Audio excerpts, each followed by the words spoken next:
तेज रफ्तार कार की टक्कर में घायल हुए व्यक्ति ने पीजीआई में ली अंतिम सांस। कीरतपुर मनाली 4 लेन के 3 टोल प्लाजा पर कार चालकों को देने होंगे 350 रुपए। घुमाड़वी में बनेगा 7 किलोमीटर लंबा बाईपास। बागबानों से ट्रायल के तौर पर क्रेट में खरीदा जाएगा सी ग्रेड सेब। सड़क न होने से मेडल वापस करने डीसी कार्यालय पहुंचे पूर्व सैनिक और परिवार। लहर दिल्ली रूट पर दौड़ेगी एचआरटीसी बस। बिना काम तनख्वाह लेते रहे कर्मी। जिला ऊना के उपमंडल अम के घुसाड़ा में एक दुखद घटना सामने आई है। बता दें, कुछ दिनों पहले एक व्यक्ति यहां कार की चपेट में आने से बुरी तरह घायल हुआ था, जिसके बाद उसे ऊना के एक निजी अस्पताल से पीजीआई रेफर कर दिया गया था। आज तबीयत ज्यादा बिगड़ने के कारण उसने दम तोड़ दिया है। मृतक की पहचान देसराज के रूप में हुई है। वहीं पुलिस ने शव का पोस्टमार्टम करवा के परिजनों को सौंप दिया है। गौरतलब है कि देसराज गत 28 मई को दामाद व अन्य रिश्तेदारों के साथ कुठियाड़ी में माथा टेकने के लिए आ रहे थे। इसी दौरान वह घुसाड़ा में कुछ सामान लेने के लिए रुके तो सड़क पार करते समय देसराज को एक तेज रफ्तार कार ने जोरदार टक्कर मार दी, जिसके बाद उसे घायल अवस्था में ऊना के एक निजी अस्पताल में पहुंचाया गया। प्राथमिक उपचार देने के बाद डॉक्टर ने उसे पीजीआई चंडीगढ़ रेफर कर दिया था। यहां आज उसके उपचार के दौरान मौत हो गई है। मामले की पुष्टि थाना प्रभारी आशीष पठानिया ने की है। कीरतपुर से मनाली तक के 4 लेन पर 3 टोल प्लाजा पर पर्यटकों और अन्य वाहन चालकों को टोल चुकाना होगा। इसमें टकोली टोल प्लाजा को इसी माह शुरू करने की तैयारी national highway authority of India कर रहा है। 4 लेन पे कार चालकों को 3 टोल पर करीब 350 रुपए टोल देना होगा। हालांकि व्यावसायिक वाहनों के लिए ये दाम अलग होंगे। टकोली टोल प्लाजा के टेंडर जारी हो चुके हैं। इसके लिए एजेंसी भी फाइनल हो चुकी है। अब बाकी की प्रक्रिया पूरी कर इसी माह यहां पर कर्मचारी तैनात कर दिए जाएंगे। कीरतपुर से मनाली तक इस 4 लेन पर 3 टोल प्लाजा लगाए गए हैं। इसमें पहला टोल बिलासपुर के गरा मोड़ा में, दूसरा टोल बिलासपुर के बलोह में और तीसरा टोल टकोली में है। हालांकि अभी तक गरा मोड़ा और बलोह टोल के टेंडर नहीं हुए हैं। NHAI ने दोनों टोल के टेंडर की प्रक्रिया पूरी करने के लिए फाइल दिल्ली भेजी है। जल्द ही दोनों टोल का टेंडर जारी होने की संभावना है। कार के अलावा 4 लेन पर बस, ट्रक और हल्के व्यावसायिक वाहनों के टोल दाम भी लगभग तय किए जा चुके हैं। बस इन्हें टेंडर के बाद आधिकारिक करना बाकी है। NHAI के अधिकारियों के अनुसार गरा मोड़ा टोल पर कार चालकों को करीब 170 रुपए देने होंगे। वहीं बलोह टोल पर करीब 70 रुपए देने होंगे। टकोली में कार चालकों को करीब 110 रुपए भरने होंगे। इसके अलावा अन्य वाहनों के लिए टोल दाम अलग होंगे। कीरतपुर से बिलासपुर आने वालों को सिर्फ गरा मोड़ा में ही टोल देना होगा। वहीं 4 लेन से शिमला की तरफ से हमीरपुर जाने वालों को कहीं भी टोल नहीं देना होगा। हल्के व्यावसायिक वाहनों की बात करें तो गरा मोड़ा में उनके लिए टोल टैक्स करीब 270 रुपए होगा। बलोह में 120 से ऊपर रहेगा। वहीं टकोली में करीब 185 रुपए लगेंगे। बसों और ट्रकों के लिए गरा मोड़ा में टोल करीब 570 रुपए होगा। टकोली में यह करीब 385 रुपए तक होगा। शिमला मटोर 4 लेन में तीसरे पैकेज भगेड़ से हमीरपुर तक की फाइनल DPR इस साल के अंत तक तैयार हो जाएगी। उसके बाद इस पैकेज के निर्माण की अन्य प्रक्रिया पूरी होगी। 4 लेन पर घुमारवी शहर को करीब 7 किलोमीटर लंबे बाईपास की सुविधा मिलेगी। शिमला मटोर 4 लेन का निर्माण कार्य 5 पैकेज में किया जा रहा है। पहला पैकेज शिमला से भराड़ी घाट, दूसरा भराड़ी घाट से भगेड़, तीसरा भगेड़ से हमीरपुर, चौथा हमीरपुर से ज्वालाजी तथा 5वां ज्वालाजी से मटोर तक का है। 4 पैकेज के DPR फाइनल करने के साथ आगामी प्रक्रिया शुरू हो गई है। भगेड़ से हमीरपुर तक 40 किलोमीटर तक बनने वाले इस 4 लेन की DPR दिसंबर 2023 तक फाइनल हो जाएगी। उसके बाद आगामी कार्यवाही शुरू की जाएगी। शिमला मटोर 4 लेन NHAI के अधिकारियों ने जो DPR बनाई है, उसने यहाँ की भौगोलिक परिस्थितियों को ध्यान में रखा गया है। इसका सर्वे पूरा कर लिया गया है, लेकिन इसमें कुछ बदलाव किए जाने हैं। उसके बाद इसे फाइनल किया जाएगा। भगेड़ से हमीरपुर तक बनने वाले 4 लेन में घुमारवी शहर को बाईपास की सुविधा मिलेगी। यह बाईपास बल्लू स्कूल के पास से शुरू होगा, जो विभिन्न गांवों से होकर कलरी निकलेगा। बाईपास का बनना फाइनल है। इस DPR के बदलाव में तय किया जाएगा कि किस निर्धारित रूट में इसे बनाना है। अगर लागत के हिसाब से डीपीआर तय होनी है तो बल्लू स्कूल के सामने से गलियाना बाड़ी बलोह से होकर कलरी गांव तक लगभग 7 किलोमीटर में इसकी लागत सबसे कम होगी। मटोर से शिमला तक बनने वाला 4 लेन पर्यटन की दृष्टि से भी अहम रहेगा, क्योंकि इसके बनने से शिमला और धर्मशाला दोनों पर्यटन स्थल आपस में जुड़ेंगे।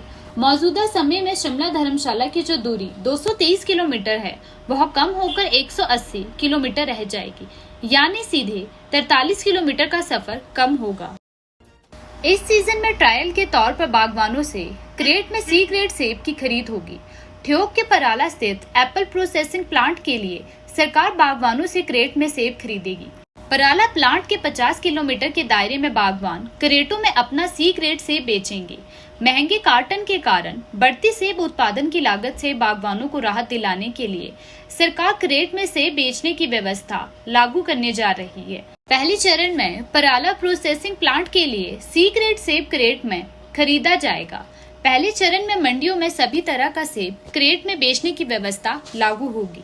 पराला प्लांट के लिए क्रेट में सेब खरीद को निचले, मध्यम और ऊंचाई वाले सेब उत्पादक क्षेत्रों में एचपीएमसी के सेब खरीद केंद्र खोले जाएंगे। यहाँ बागवान क्रेटों में सेब बेच सकेंगे।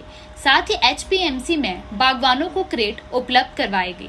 अगले चरण में मंडियों में क्रेट में सेब विपणन के लिए नए ग्रेडिंग पैकिंग सेंटर भी बनेंगे, ताकि मंडियों में क्रेट में पहुंचने वाला सेब बाहरी राज्यों को ट्रांसपोर्टेशन से पहले कार्टन में पैक हो सके।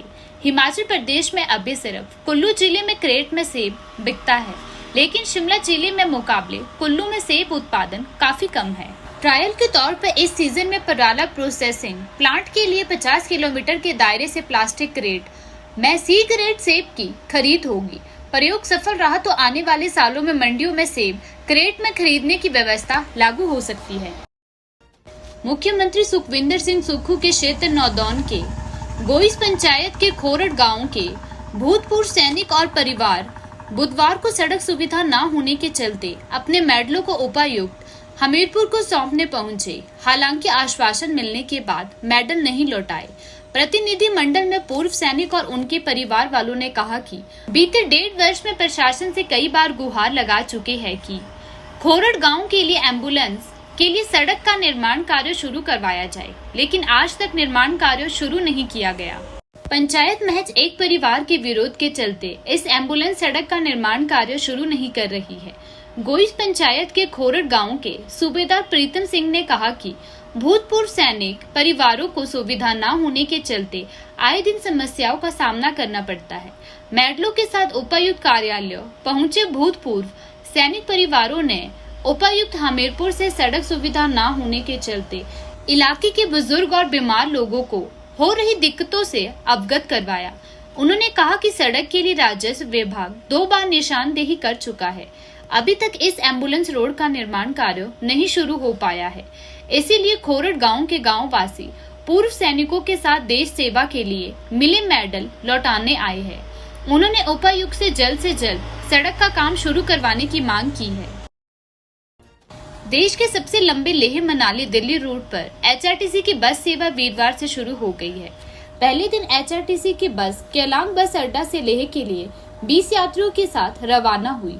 यात्री दिल्ली से लेह के बीच 1026 किलोमीटर सफर मात्र 1740 रुपए में कर सकेंगे। 234 दिन बाद शुरू हुई लेह दिल्ली बस से पर्यटकों को भी लाभ पहुंचा है। इस बार यह बस 1 सप्ताह पहले चली है। पिछले साल 15 जून को यह सेवा शुरू कर दी गई थी। 30 घंटे के सफर में यात्री 16,500 फीट ऊंचे 12 लाचा, 15,547 फीट नकीला और 16,616 फीट ऊंचे लाचुल दर्रे से होकर गुजरेंगे। क्षेत्रीय प्रबंधक अशित शर्मा ने बताया कि वीरवार सुबह 5:30 बजे केलांग बस अड्डा से बस को लेह के लिए रवाना किया गया है। राजधानी में सफाई व्यवस्था के नाम पर फर्जीवाड़ा कर घर बैठे तनख्वाह लेने के मामले का पर्दाफाश होने लगा है। शहरी विधायक हरीश चन्नार्था की सख्ती के दूसरे ही दिन बुधवार को निगम की टीम जांच के लिए फील्ड में उतर गई। शहर के एक वार्ड में महिला कर्मी ड्यूटी से गायब मिली। वार्ड की महिला पार्षद ने जब इस बारे में पूछा तो उन्होंने बताया कि आज तक वार्ड में यह कर्मचारी कभी नहीं देखी गई। वार्ड में तैनात अन्य कर्मचारियों से भी इसकी पुष्टि हुई है कि वह काम पर नहीं आती है। इसे सोसाइटी के तहत सड़क की सफाई के लिए तैनात किया गया था। जांच के बाद पता चला कि यह महिला कर्मी इस वार्ड में तैनात दफेदार की बहू है। यह ड्यूटी पर ना होने के बावजूद इसकी हाजिरी लगा रहा था। बुधवार को भी रजिस्टर में इसकी हाजिरी दर्ज मिली। अब नगर निगम दोनों के खिलाफ कार्यवाही की तैयारी कर रहा है। स्वास्थ्य शाखा मामले की रिपोर्ट तैयार करने में जुट गई है। देखा जाएगा कि आखिर कब से महिला बिना काम किए ही तनख्वाह ले रही थी। राजधानी में घर बैठे तनख्वाह लेने के मामले की जांच के बाद नगर निगम ने कर्मचारियों को क्लीन चिट दे दी है, लेकिन जैसे ही शहरी विधायक हरीश नार्था ने इस जांच पर सवाल उठाए तो नगर निगम ने फिर से जांच शुरू कर दी है। अब दोबारा फील्ड में जाकर जांच की जा रही है। माना जा रहा है कि आने वाले दिनों में कुछ एक और फर्जी मामले सामने आ सकते हैं। नगर निगम की टीम ने बुधवार को एक वार्ड में महिला कर्मी को काम किए बिना ही तनख्वाह लेते पकड़ा है। इसका ससुर इसकी हाजिरी लगा रहा था, जबकि यह लोगों ने कभी काम में आते नहीं देखी। इस मामले में कड़ी कार्यवाही करने के निर्देश दिए हैं। इस तरह की अन्य शिकायतों पर भी कार्यवाही की जाएगी।